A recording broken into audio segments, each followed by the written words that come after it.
সরিষা ইলিশ রান্না করব। ইলিশ মাছ নিয়ে আসছে, আমি সরিষা দিয়ে খাবে। সরিষা কাঁচামরিচ একসাথে বেটে নিচ্ছি, তারপরে এর সাথে পেঁয়াজ বেটে নেব একসাথে। সরিষা ইলিশ রান্না করব, তার জন্য মশলাটা করে নিচ্ছি।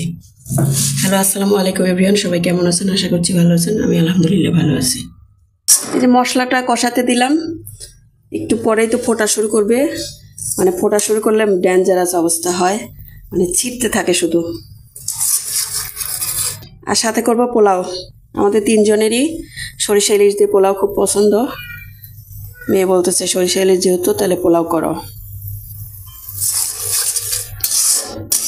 এখন মাছটা বসায় দিছি, মানে মশলাটা কষাচ্ছি, এখন এই চুলায় পোলাওটা বসায় দেব। মশলা কষানোটা হয়ে গেছে, যে তেল বের হয়ে গেছে।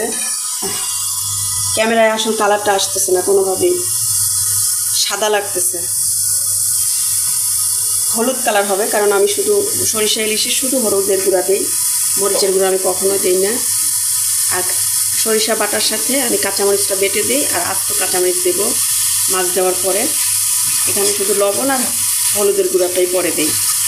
আর মানে সরিষার সাথে পেঁয়াজ, সরিষা আর কাঁচামরিচ একসাথে বেটে নিই।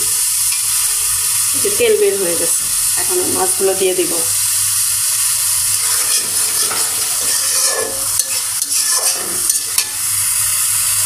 আর এই চুলায় যখন পোলাও বসাবো, মাছগুলো দিয়ে দিলাম।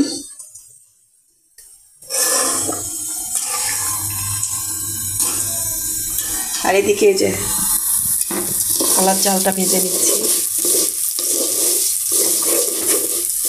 আরও কিছু করব, কিন্তু সব কিছু তো দেখানো যায় না, ভিডিও লং হয়ে যায় বেশি।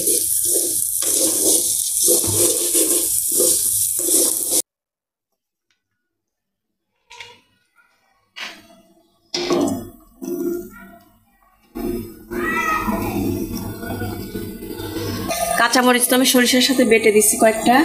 আর এই যে নামানোর আগ দিয়ে একটু আস্ত কাঁচামরিচ দেবো কয়েকটা, এটাতে সুন্দর একটা ঘ্রাণ আসবে। আর একটু কাঁচা সরিষার তেল দেব।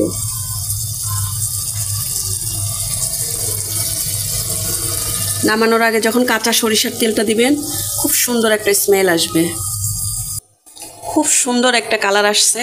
আর আমি আর বেশিক্ষণ রাখবো না, কারণ একটু হালকা ঝোল রাখবো। পোলাও দিয়ে এই ঝোলটা খেতে খুবই টেস্ট লাগে, এজন্য বেশি আর মানে ঝোলটা টানবো না। আর 2-3 মিনিট রাখবো। এই যে আমার সরিষা ইলিশটা রেডি, উপরে তেল ভেসে উঠছে। আর ওই যে নামানোর আগ দিয়ে কাঁচামরিচ, আস্ত কাঁচামরিচ আর যে সরিষার তেল দিলাম না, আজকে একটু তেলের পরিমাণটা একটু বেশি হয়ে গেছে। আর কালার আসতেছে না কোনোভাবে, আজকে ক্যামেরায় কালার আসতেছে না। তরকারি এখনো বাড়া হয়নি, বেড়ে নেব। আর ঢাকনা দিয়ে অনেকক্ষণ গরমটা ঢেকে রাখছিলাম, এই জন্য কাঁচামরিচের কালারটা সবুজ আর নাই, সিদ্ধ হয়ে গেছে। রান্নাটা কেমন হলো সবাই কমেন্ট করে জানাবেন। আর এই যে এদিকে পোলাওটাও হয়ে গেছে। আর অন্য রান্নাগুলো দেখাতে পারিনি, ভিডিওটা বেশি লং হয়ে যায়।